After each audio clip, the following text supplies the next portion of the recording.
Bonjour à tous, j'espère que vous allez bien. Est-ce que vous avez passé une bonne semaine? Non? Personne? Oui.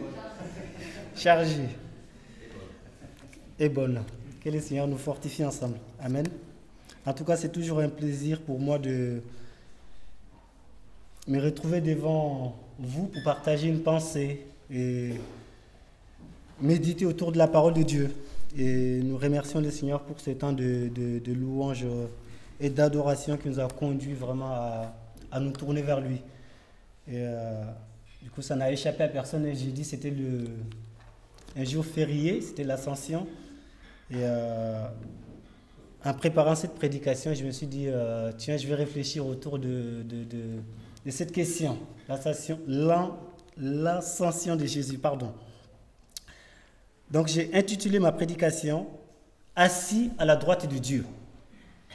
Et lorsque nous commençons à lire la Bible, si vous commencez par les livres de la Genèse, vous allez apprendre le nom des personnes. Telle personne a engendré telle personne, après la personne est décédée. Et lorsque vous arrivez au chapitre 5 de la Genèse, à partir du verset 23, on vous parle de quelqu'un qui s'appelle Enoch. Et cet homme, on dit, il marche avec Dieu et le Seigneur l'a enlevé. Il n'est pas mort. Et vous continuez votre lecture de la Bible. Tous les hommes, les personnages que vous rencontrez après, meurent tous. Et après, vous arrivez encore dans les livres de rois, dans 2 rois, 2 à partir du verset 1 à 18, vous découvrez l'histoire d'une autre personne qui s'appelle Élie. La Bible nous dit que cet homme, aussi prophète, a été enlevé de la terre, sans passer par la mort. Et après, l'histoire continue. Les uns et les autres meurent. Et on vient se trouver dans le Nouveau Testament. La naissance de Jésus, sa mort, sa résurrection. Après sa résurrection, la fin de l'évangile de Marc, de Luc, nous raconte aussi, et le début des livres des Actes des Apôtres, nous raconte que Jésus aussi, après sa résurrection, a été élevé dans les cieux. Donc ces 3 personnes, Jésus est d'abord passé par la mort, ressuscité et il est remonté, mais les 2 autres, Enoch et Élie, la Bible nous dit qu'ils ne sont pas passés encore par la mort physique. Alors, l'ascension d'Enoch et d'Élie est différente de l'ascension de Jésus-Christ. Pourquoi? Parce que l'ascension d'Élie et d'Enoch n'ont pas d'impact sur la vie des autres hommes qui sont restés sur la terre. On apprend seulement qu'ils sont montés au ciel. Et après, on ne sait même pas ce qu'il leur est devenu. Où est-ce qu'ils sont partis? Et la Bible est silencieuse sur cette question-là. Mais quant à Jésus, la Bible nous dit clairement ce qui est arrivé après son ascension. Au début du livre des Actes des Apôtres, Luc, qui a écrit l'évangile de Luc et les Actes des Apôtres, reprend la fin de son évangile et explique que Jésus est resté avec les apôtres et les disciples pendant 40 jours. Et après seulement, il monte au ciel. Et lorsque le jour de la Pentecôte arrive, le Saint-Esprit descend sur les apôtres et les disciples de Jésus. La multitude de foule qui était à Jérusalem à cette occasion de la fête de la Pentecôte a couru vers les disciples pour leur demander. Et c'est alors Pierre qui va prendre la parole pour expliquer ce qui leur était arrivé. Vous connaissez l'histoire, les récits. Donc ce matin, je vais commencer ma lecture à partir de Acte 2, le verset 32 et 36. Donc, cherchons ensemble où Pierre nous raconte ce qui est arrivé à Jésus. Donc, il s'adresse à la multitude de foule qui est arrivée, qui était en fête à Jérusalem lors de la Pentecôte, et il leur dit, au sujet de Jésus, bien sûr, il dit, verset 32, si vous avez trouvé, je lis. C'est Jésus que Dieu a ressuscité. Nous en sommes tous témoins. Élevé à la droite de Dieu, il a reçu du Père le Saint-Esprit qui avait été promis. Il a déversé, comme vous le voyez et l'entendez maintenant. David, en effet, n'était pas monté au ciel, mais il dit lui-même, « Le Seigneur a dit à mon Seigneur, assieds-toi à ma droite, jusqu'à ce que j'ai fait de tes ennemis ton marchepied. » Que toute la communauté d'Israël sache, donc avec certitude, que Dieu a fait Seigneur et Messie. Dieu a fait Seigneur et Messie. C'est Jésus que vous avez crucifié. Il continue le récit. Après, la foule est touchée et il y a une multitude de conversions. Luc rapporte que 3000 personnes se sont converties ce jour-là. Assis à la droite de Dieu, dit Pierre, c'est Jésus qui est né de Marie, qui a servi pendant 3 ans son ministère, ou 3 ans et demi. Après sa résurrection, est monté au ciel. Pierre nous raconte, en reprenant une prophétie, pour dire que Jésus est actuellement à la droite de Dieu. C'est David qui avait parlé de cette prophétie dans les psaumes 110, le verset 1. Qu'est-ce que ça veut dire assis à la droite de Dieu? Dans l'enseignement et le langage biblique, que veut dire assis à la droite de Dieu? En méditant la question, la première réponse que j'ai trouvée, c'est ça renvoie à la présence de Dieu. Lorsqu'on dit que Jésus est assis à la droite de Dieu, nous disons que Jésus-Christ est dans la présence du Père. Il est dans la communion parfaite avec son Père. Nous savons que Jésus, avant sa venue sur la terre, était pleinement Dieu. Et c'est ce que l'apôtre Paul nous raconte dans l'épître aux Philippiens, au chapitre 2. Et lorsque Jésus-Christ s'est dépouillé en venant sur la terre, il est venu comme un simple homme.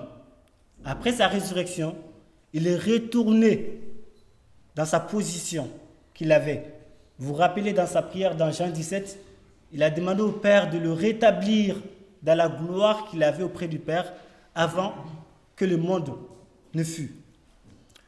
Et Jésus est retourné dans cette gloire-là, dans la présence éternelle du Père, dans la communion avec son Père.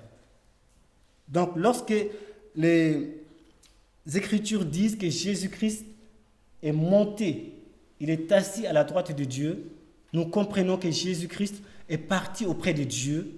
Jésus-Christ est assis à la présence de Dieu. Et cette notion de la présence de Dieu qui est liée à la droite de Dieu est déjà présente dans l'Ancien Testament. J'ai noté quelques passages que nous n'allons pas tout lire, mais je vais juste les citer. Vous pouvez les écrire. Et on va lire seulement les psaumes 16, le verset 11, où la présence de Dieu est liée à la droite de Dieu. Dans ces psaumes, c'est David. Le psaume 16, le verset 11. Je lis. C'est David qui parle de la main de Dieu, de la droite de Dieu dans ces psaumes. David dit, « Tu me fais connaître le chantier de la vie. Il y a d'abondantes joies dans ta présence, un bonheur éternel à ta droite. » Ici, la droite de Dieu est associée à sa présence. Donc, dans le langage biblique, lorsqu'on parle de la droite de Dieu, on parle de cette abondance joie, béatitude, de cette félicité auprès de sa majesté. Et c'est là où se trouve Jésus-Christ, notre Seigneur. Et lorsque Jésus il est entré dans la présence de Dieu après sa résurrection, il est entré là-bas en tant que représentant de l'humanité, en tant que le premier ressuscité, en tant que notre frère, en tant que représentant de notre Église et de l'Église avec grand T, Jésus est entré dans la présence de Dieu. Dans d'autres passages comme le psaume 43, le verset 3 à 4, cette même notion de la présence de Dieu liée à la droite de Dieu est mentionnée. Ou encore le psaume 17, le verset 1, nous n'allons pas tous les lire, mais vous pouvez les noter. Ces différents passages nous renvoient à la présence de Dieu lorsqu'on parle de la droite de Dieu.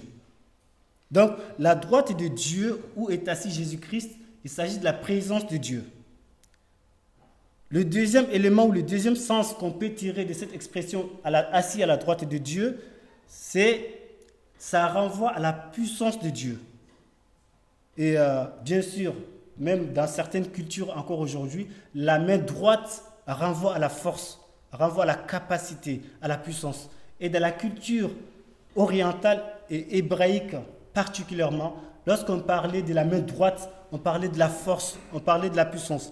C'est ainsi que les écrivains de l'Ancien Testament et même du Nouveau Testament a renvoyé Moïse le premier lorsqu'il parle de la délivrance que le Seigneur a opérée à l'égard du peuple d'Israël, de l'Égypte. Il parle de la main puissante de Dieu, de la droite de Dieu qui a délivré Israël, parlant de la puissance de Dieu qui s'est déployée pour délivrer Israël de l'esclavage. On trouve ça dans Exode 15, les versets 6 à 12. Et David, pareillement, associe la droite de Dieu avec sa puissance. Et on va lire dans les psaumes 118, le verset 15 et 16. Psaume 118, versets 15 et 16. Je lis. Des cris de triomphe et de délivrance s'élèvent dans les tentes des justes. La main droite de l'Éternel agit avec puissance. La main droite de l'Éternel est élevée. La main droite de l'Éternel agit avec puissance. Dans la théologie et l'enseignement de l'Ancien Testament, la main droite renvoie à cette puissance surnaturelle du Seigneur qui se déploie, qui agit en faveur de son peuple, pour délivrer son peuple. Donc, lorsque nous disons que Jésus-Christ est assis à la droite de Dieu, en lien avec la puissance, nous disons que Jésus est rentré dans la plénitude de la puissance de Dieu. Et c'est ce que Jésus même il dit à sa résurrection dans Matthieu 28, le verset 18. Vous vous rappelez, lorsqu'il s'approche des disciples, il leur dit « Tout pouvoir m'a été donné en haut dans les cieux, en bas sur la terre, au-dessous de la terre. » Et il continue, c'est pourquoi allez faire de toutes les nations mes disciples, etc. etc. Donc, Jésus-Christ, lorsqu'il est monté au ciel et qu'il était assis à la droite de Dieu, il a été revêtu de puissance et d'autorité. Et le troisième sens qu'on peut tirer de ces mots, Jésus assis à la droite de Dieu, c'est l'idée du règne de Dieu. Jésus-Christ, dorénavant, reprend sa place de fils de Dieu qui gouverne et domine toutes choses. Et cet enseignement est très récurrent chez les auteurs du Nouveau Testament. Lorsqu'on parle de l'élévation de Jésus-Christ, de son ascension, on associe tout de suite au fait que Jésus-Christ dorénavant règne en puissance. Dorénavant, Dieu l'a établi sur toutes choses. Et c'est ce que Pierre dit dans Acte 2 que nous avons lu. Il dit, c'est Jésus que vous avez crucifié. Dieu a fait de ce Jésus-là Seigneur et Messie. Dieu l'a établi sur toutes choses. Après sa mort et sa résurrection, Dieu a réétabli Jésus-Christ dans cette gloire éternelle, cette autorité, ce royaume qui lui appartient. Et Jésus règne dorénavant pour toujours. Et c'est tout le but de l'exposé de l'auteur de l'Épître aux Hébreux, à partir du chapitre 9, qui essaie d'expliquer que Jésus, le Messie, dorénavant règne. Au chapitre 1 déjà, il dit, ô Dieu, ici c'est un psaume qui dit au sujet de Jésus, ô Dieu, ton sceptre est un sceptre de justice, ton règne est un règne d'équité, parce que tu aimes la justice, tu hais l'iniquité. Ô Dieu, ton Dieu t'a oint d'une huile de joie au-dessus de tous tes égaux. Donc ce règne de Jésus-Christ dans le Nouveau Testament est étroitement lié au fait que Jésus-Christ est monté après sa résurrection. Et on trouve ça, beaucoup de passages évoquent cela. Je vais parler de Acte 2, le verset 32 à 36 que nous avons lu, et Hébreux 1, le verset 13. Et j'aimerais lire un passage dans Éphésiens, le chapitre 1er à partir du verset 20. Éphésiens 1:20, là c'est Paul qui parle de Jésus-Christ. Vous vous rappelez au début du chapitre, Paul commence par parler par bénir Dieu, parler de tout l'avantage que Jésus-Christ nous a acquis. Il nous parle de l'adoption, il nous parle de l'héritage qui nous est réservé dans les cieux. Et à partir du verset 20, Paul dit, en parlant maintenant de la puissance de Dieu qui a ressuscité Jésus d'entre les morts, il dit, alors chapitre 1, verset 20, cette puissance, il l'a déployée en Christ, quand il l'a ressuscité et l'a fait asseoir à sa droite dans les lieux célestes, au-dessus de toute domination, de toute autorité, de toute puissance, de toute souveraineté, de tout nom qui peut se nommer, non seulement dans le monde présent, mais encore dans le monde à venir. Il a tout mis sous ses pieds. Il a donné pour chef suprême à l'Église, qui est son corps, la plénitude de celui qui remplit tout. Lorsque Dieu a élevé Jésus-Christ après sa résurrection, il a été rétabli dans une pleine domination. Et dans ce passage que nous venons de lire, le règne de Jésus ne se limite pas à l'Église seulement. Ce règne ne se limite pas à la création physique seulement que nous voyons. Mais l'apôtre cite même des dominations, des autorités, certainement qui renvoient à des anges, soit des bons anges ou des mauvais, en tout cas d'autres dimensions spirituelles sur lesquelles le Christ règne. Et le règne du Christ était un règne cosmique. Et sa résurrection nous montre ce but finalement de Dieu qui avait en vue de régénérer toutes choses. Lorsque nous parlons de la résurrection de Jésus en tant que représentant de l'humanité et de la nouvelle créature, cela ne s'arrête pas seulement à notre salut personnel. Certes, notre salut personnel, Jésus, sa résurrection montre que nous aussi, nous serons un jour ressuscités. Paul l'explique dans 1 Corinthiens 15. Mais au-delà de ça, Dieu a en vue le renouvellement, la renaissance de toute la création, visible et invisible. Et c'est ce que l'ascension de Jésus-Christ témoigne aussi. Parce que Dieu nous soumet dorénavant toutes choses. Et toutes choses seront vraiment pleinement soumises à Jésus et atteindra finalement cette volonté parfaite que Dieu attend de sa création. Donc j'ai essayé d'expliquer ces trois idées qu'on peut comprendre de l'expression « assis à la droite de Dieu ». Donc lorsque nous disons que Jésus est assis à la droite de Dieu, nous disons que Jésus-Christ est dans la présence de Dieu. Nous disons aussi que Jésus-Christ est dans la puissance de Dieu. Nous disons aussi que Jésus dorénavant règne. Maintenant, qu'est-ce que tout cet enseignement a comme implication dans notre vie quotidienne en tant que croyant? Quelle est la conséquence ou les conséquences de l'ascension ou du fait que Jésus soit assis à la droite de Dieu pour moi? Pour moi qui suis chrétien aujourd'hui, qu'est-ce que cela représente pour moi? Puisque nous avons évoqué que Jésus-Christ est le représentant de l'humanité, de la nouvelle humanité, sa résurrection, son ascension a des conséquences directes sur notre vie quotidienne. Et dans les premiers passages que nous avons lus dans les Actes des Apôtres, Pierre nous parle d'une de ces conséquences qu'on va revoir. Pierre dit, donc on est dans Acte 2, le verset 32 à 36.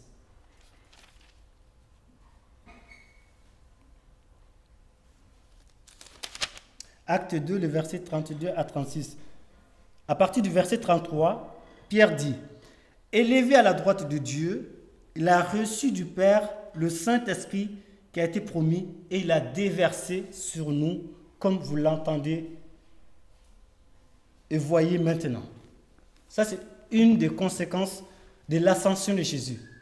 Vous vous rappelez, lorsque le Seigneur était avec ses disciples dans Jean 16, il leur disait que lorsque je serai parti, je vous enverrai le Saint-Esprit. Le Saint-Esprit ne pouvait pas venir pendant que Jésus était sur la terre. Et c'est lorsque Jésus-Christ est entré dans la présence du Père qu'il se passe quelque chose.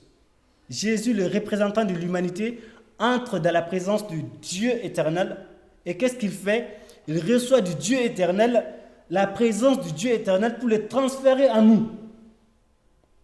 Le Dieu invisible, le Dieu tout-puissant, le Père éternel, qui n'était pas jusqu'à ce jour, n'habitait pas dans un homme éternellement. Jésus, lorsqu'il est entré dans la présence de Dieu en tant que notre représentant, obtient du Père, si je peux dire, l'autorisation que le Père vienne finalement habiter en nous. Lui, le représentant, monte vers le Père et le Père descend en nous. Et ça, c'est une réalité que nous devons voir tous les jours. Parce que notre vie en tant que chrétien est basée sur le fait que Jésus-Christ est mort et ressuscité pour pardonner nos péchés, afin que Dieu vienne habiter en nous. Quelqu'un a lu ces passages d'Ézéchiel 36 pendant la présidence, où Dieu a promis au peuple: je répandrai une eau pure sur vous, et vous serez purifiés. Il dit ensuite: j'arracherai de votre cœur de pierre, je mettrai un cœur de chair. Il dit ensuite: je mettrai mon esprit en vous. Et cela a toujours été le projet de Dieu. Le projet éternel de Dieu, venir habiter en nous. Et c'est ce projet que Jésus-Christ, par son ascension, a accompli. Vous vous rappelez lorsque David veut construire un temple au Seigneur, dans 2 Samuel 7, le Seigneur lui dit qu'il ne peut pas le construire. Et il dit à David: le Seigneur n'habite pas dans une maison faite de main d'homme. Et par ailleurs, on voit dans la Bible une expression qui revient souvent, depuis Moïse, où le Seigneur dit à Israël: j'habiterai au milieu de vous, vous serez mon peuple, je serai votre Dieu. Cette expression revient très souvent dans l'Ancien Testament. J'habiterai au milieu de vous, j'habiterai au milieu de vous. On a l'impression que, excusez-moi, c'est un projet de Dieu, c'est un désir ardent. Dieu veut juste habiter avec nous, vivre en nous. Et Paul prend ces versets-là de « j'habiterai au milieu de nous » dans 1 Corinthiens 6 pour dire que, ben oui, c'est ce qui s'est accompli finalement.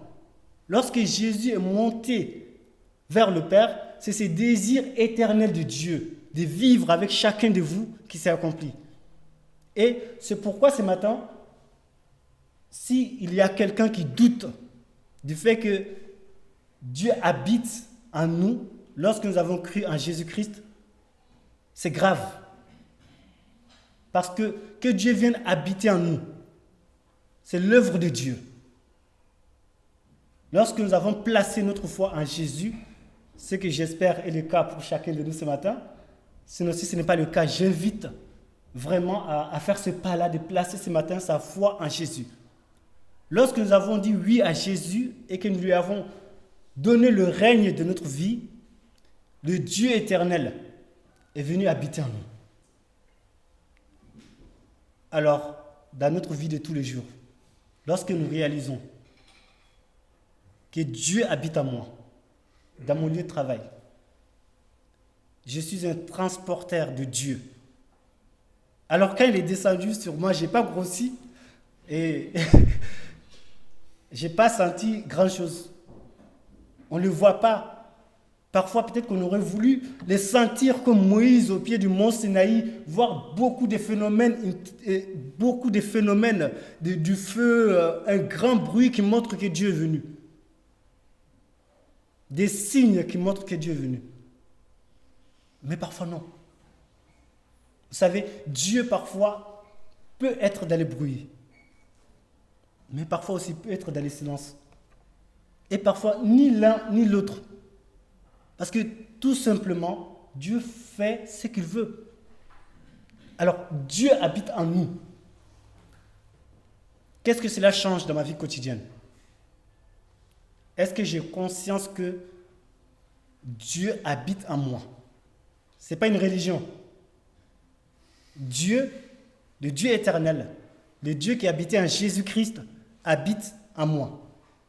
Déjà, est-ce que j'ai accepté cette réalité-là? Bien sûr, théologiquement, nous la connaissons. Nous connaissons les versets bibliques qui déclarent ces vérités-là. Mais est-ce que je le crois véritablement? Et si je le crois, est-ce que cela a une conséquence dans ma façon de vivre? Dieu, par son esprit, habite véritablement, à moi, il n'y a point de doute. Il habite véritablement en chacun de vous qui avez placé votre foi en Jésus-Christ. Et c'est la conséquence de l'ascension de Jésus-Christ. Lorsque le Christ est monté, le Dieu éternel est venu accomplir ses projets bienveillants.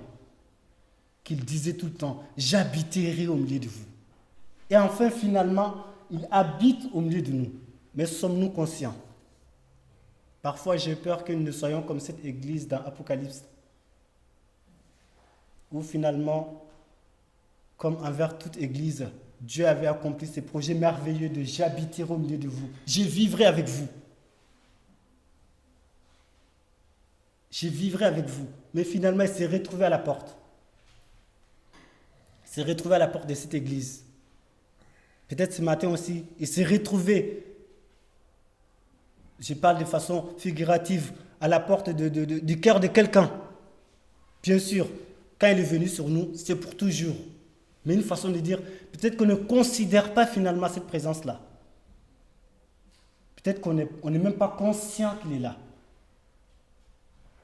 Peut-être qu'on ne prend pas le temps de glorifier Dieu pour cette présence-là. Parce que lorsqu'on apprend que Dieu habite en nous, je crois que ça change tout. Premièrement, ma façon de prier. Premièrement, ça change ma façon de prier. Parce que je ne vais pas m'asseoir en priant un Dieu lointain qui habite au 7e ou 8e, quelque part très très très loin, que je ne peux pas imaginer. Mais je vais tout simplement dans la foi, prendre sa parole, parler avec ce Dieu qui habite en moi. Et c'est ce privilège que Jésus-Christ nous a donné lorsqu'il est monté au ciel. Je sais que chacun de nous perçoit cette présence du Seigneur en nous de différentes manières.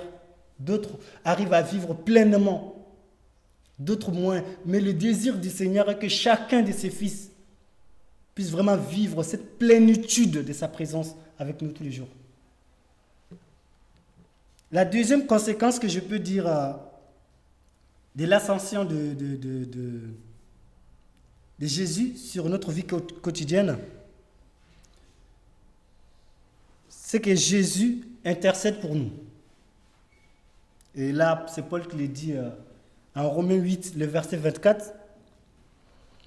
Paul dit, « Qui jugera les élus de Dieu?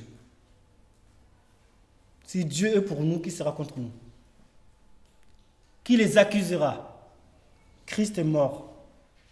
Encore plus, il est ressuscité. Il est assis à la droite de Dieu. Il intercède pour eux. » Amen.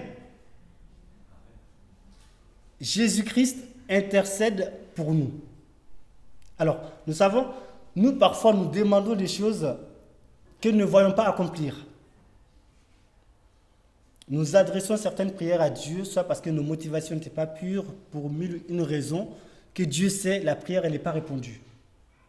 Mais lorsque Jésus fait une prière, la prière de Jésus-Christ est pleinement dans la volonté du Père. Donc, elle est répondue. Et la Bible dit que Jésus intercède pour chacun de nous, pour nous en tant qu'Église, mais je crois aussi individuellement, Jésus pense à nous. Parce qu'il nous connaît chacun individuellement. Jésus connaît la situation que tu traverses. Il a dit à Pierre, « Pierre, j'ai prié pour toi, afin que la foi ne te manque pas. » Le diable a essayé de vous tamiser, chacun de vous. Mais toi, Pierre, j'ai prié pour toi. Et je pense que l'intercession de Jésus, quand Paul évoque, ça fait référence à ça aujourd'hui. Et Jean l'exprime d'une autre manière. Lorsqu'il parle de pardon de nos péchés. Dans 1 Jean, 1 Jean 2, le verset 1. Il dit qu'auprès de Dieu, nous avons un avocat, Jésus-Christ le juste, ou l'homme. Donc Jésus prie, intercède pour nous auprès du Père. C'est la deuxième conséquence. là aussi, il faudra peut-être qu'on s'arrête pour se demander, est-ce que nous croyons encore là? Parce que si nous savons que Jésus lui-même connaît ma situation individuellement, que ça le touche, qu'il intercède pour moi, moi ça m'encourage davantage à prier. Ça m'encourage à m'engager davantage à chercher la volonté de Dieu. Voire même à demander à Jésus de voir dans ma vie ce qu'il demande au Père, finalement. Pour que mes prières et les prières de Jésus-Christ soient en parfaite harmonie. Et que moi aussi j'apprenne comme Jésus à prier pleinement dans la volonté de Dieu. C'est parce que c'est seulement la prière qui est faite dans la volonté de Dieu. Je pense qu'il porte beaucoup de fruits. Jésus, élevé à la droite de Dieu, prie pour toi. Permettez-moi de vous tutoyer. Prie pour toi. Et n'oublie jamais ça. Il prie pour toi. Je ne dirais pas nous, je dirais toi particulièrement. Pour que tu entendes que Jésus prie, oui, pour son Église, mais il prie aussi pour toi. Parce qu'il te connaît individuellement. Donc, premièrement, lorsque Jésus a été élevé, il a donné le Saint-Esprit. Ensuite, il intercède et prie pour nous. On a un avocat qui est le représentant de l'humanité auprès de Dieu, particulièrement le représentant de l'Église, des élus près de Dieu. Un avocat, quelqu'un qui défend notre cause là. Enfin, c'est Paul qui nous interpelle sur une autre conséquence de l'ascension de Jésus. Paul parle d'avoir les yeux fixés sur Jésus là où il est assis. C'est-à-dire tourner nos yeux vers Jésus, puisqu'il est assis à la droite de Dieu. Nous qui lui appartenons maintenant, regardons vers là où il est assis, à la droite de Dieu. Et lisons ces passages-là dans Colossiens, au chapitre 3.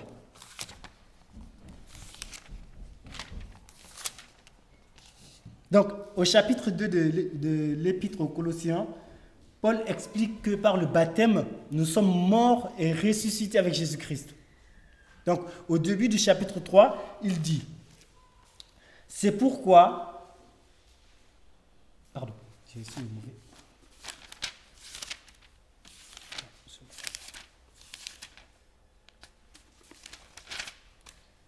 Il dit, Colossiens 3, verset 1.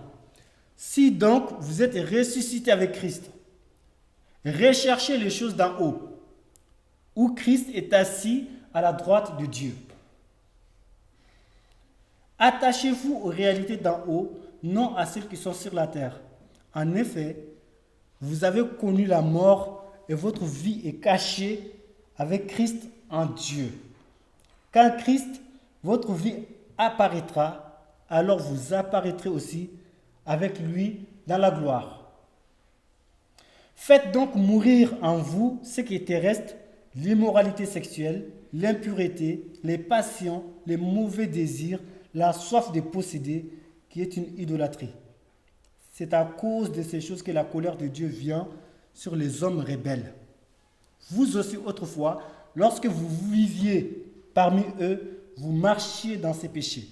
Mais maintenant, renoncez à tout cela, à la colère, à la fureur, à la méchanceté, à la calomnie, aux grossièretés qui pourraient sortir de votre bouche. Pour Paul, Jésus-Christ, assis à la droite de Dieu, doit nous interpeller sur notre façon de vivre. Cela a un impact, une conséquence sur la vie du croyant. Parce que Paul estime et enseigne que le croyant, par son baptême au nom de Jésus-Christ, est mort et ressuscité avec Jésus. Donc, il considère qu'en esprit, le croyant est dorénavant assis avec Christ, puisque Christ est le représentant de l'Église. En quelque sorte, nous sommes assis avec Christ. puisque nous régnons déjà, dans une certaine mesure, par le Christ qui est le représentant de la nouvelle humanité, Paul nous interpelle, nous qui restons et vivons encore dans ce monde-là, de lever les yeux pour chercher les choses qui sont d'en haut, pour chercher à faire la volonté de Dieu finalement. Vous savez, dans l'église, je ne sais pas si vous le savez, il y a un enseignement qui s'appelle le Kingdom Now, le règne maintenant. C'est un enseignement, une hérésie qui consiste à enseigner que les chrétiens, nous devons régner maintenant dans le monde. Nous devons posséder, nous devons chercher à faire ça, nous devons régner dans ce monde-là. Parfois, je réponds aux partisans de cette doctrine. Ceux qui cherchent à régner dans ce monde ne régneront pas avec Jésus-Christ lorsqu'il paraîtra. Pendant que nous vivons ici encore, nous devons lever les yeux. Il y a déjà le représentant qui est entré dans le règne. Alors cherchons les choses qui lui plaisent. Nous ne pouvons plus vivre comme ce monde vit. Certes, il a cité que 2-3 péchés ici, l'immoralité sexuelle, etc., l'idolâtrie et l'avarice. Mais il y a plein de choses que le monde autour de nous offre. Puisque Jésus-Christ est assis à la droite de Dieu, nous devons lever les yeux. Ne pas nous laisser entraîner dans ces souillures du monde. Ne pas nous laisser entraîner dans les péchés du monde. Pourquoi? Parce que dorénavant, nous avons une nouvelle identité. Dorénavant, nous sommes appelés nous aussi à régner avec Jésus-Christ. Ce n'est qu'une question de temps. Puisque nous sommes dans l'attente de pouvoir partager finalement toutes choses avec Jésus-Christ dans son règne, dépouillons-nous des souillures de ce monde, enseigne Paul. Et cela est une conséquence de la résurrection, de l'ascension de Jésus-Christ. Parce que nous avons une espérance. Nous savons où nous partons. Nous avons quelque chose en vue. Paul dit, je ne me bats pas comme si je battais de l'air. J'ai quelque chose en vue. Le Christ, mon Seigneur et mon Dieu, le représentant de l'humanité, règne déjà. C'est la preuve que nous régnerons nous aussi avec Christ. Donc, faisons de la priorité de faire ce que le Christ demande, de faire la volonté de Dieu. De ne pas se laisser envelopper par le péché, tout simplement. De ne pas se laisser envelopper par le péché qui est contraire dorénavant à notre nouvelle nature que le Christ nous a donnée. Le Christ, assis à la droite de Dieu, interpelle les chrétiens à quitter, à arrêter de vivre dans le péché. Vivre dans le péché ne plaît pas au Seigneur. Et c'est contraire à la nouvelle nature du chrétien. C'est pourquoi il faut sortir des péchés qui nous enveloppent facilement. Des ruses du malin parfois qui nous enveloppent. Pourquoi? Parce que nous avons une espérance. L'ascension de Christ et le fait qu'il est assis à la droite de Dieu devient une espérance pour nous. Et cette espérance-là nous pousse dorénavant à vivre pleinement dans l'obéissance à Dieu, en essayant d'obéir pleinement de tout notre être à ce que Dieu nous demande, à ne pas regarder à ces choses passagères. Nous ne devons pas nous attacher à ces choses-là. Le monde passe. Et tout ce qu'il y a dans le monde a écrit Jean. Dans 1 Jean 2, l'orgueil, la vanité, tout ce qu'il y a dans le monde passe. Pour nous qui vivons dans une génération marquée par le capitalisme, le désir de posséder, toujours en avoir plus, je pense que parfois on peut se faire très facilement piéger par le monde. Tout ce que Dieu a créé est bon, dit Paul. Cependant, est-ce que tout est nécessaire? Est-ce que tout est utile? Jésus-Christ est assis à la droite de Dieu. Il nous regarde. Il est notre représentant. Il a déjà commencé son règne. Et il nous attend. Il attend chacun de nous. Alors courons. Dépouillons-nous des choses terrestres ici qui peuvent ternir notre marche avec Jésus. des péchés qui peuvent nous envelopper. Parfois, ça nous fait beaucoup plus de mal. Et levons les yeux, dit Paul, et regardez dorénavant. Pensons au fait que le Christ est assis. Et cette affection, lorsque Paul l'explique dans Romains 8, il s'agit d'une affection qui est dans le cœur. Il s'agit de notre disposition intérieure qui doit changer. Je ne pense pas que ça concerne seulement des privations de telle ou telle chose, mais dans notre disposition intérieure, fondamentalement, je dois être tourné dorénavant vers cette espérance-là. Les choses auprès du Christ, le monde à venir, là où est le Christ. Et Jésus-Christ, assis à la droite de Dieu, appelle les croyants, appelle chacun de nous à faire cela. Nous ne pouvons pas le faire seuls, certes. La grâce de Dieu nous aide, et par le Saint-Esprit. Nous ne serons pas parfaits, mais fondamentalement, tournons-nous vers le Seigneur. Et c'est Jérémie qui fait cette prière dans Jérémie 31, verset 31. Fais-moi revenir à toi, je reviendrai. Fais-moi revenir à toi, je reviendrai. Et je pense que lorsqu'on sent notre disposition intérieure, parfois comme distraite, nous aussi nous pouvons crier au Seigneur de cette manière-là, pour que nous soyons tout entiers à Jésus, tout entiers à lui. Jésus-Christ est assis à la droite de Dieu. Il est assis dans la présence du Père éternel, en communion parfaite avec Dieu, dans la puissance de Dieu. Dorénavant, il règne sur toutes choses. Paul dit tout ce qui a un nom. Dorénavant, Jésus domine et règne sur tout. Et c'est Jésus qui règne sur tout, qui est le Maître, le Seigneur de toutes choses, nous a donné le Saint-Esprit comme prémisse de ce qui nous attend, à savoir la plénitude que lui-même il vit déjà avec Dieu. C'est Jésus assis à la droite de Dieu, intercède pour nous, prie pour nous, défend notre cause auprès du Père et nous invite à avoir les yeux tournés vers lui. Il nous attend. Il nous attend pour que nous puissions partager pleinement ses règnes, cette ascension avec lui. Que nous soyons à notre tour assis avec le Christ dans la présence éternelle de Dieu.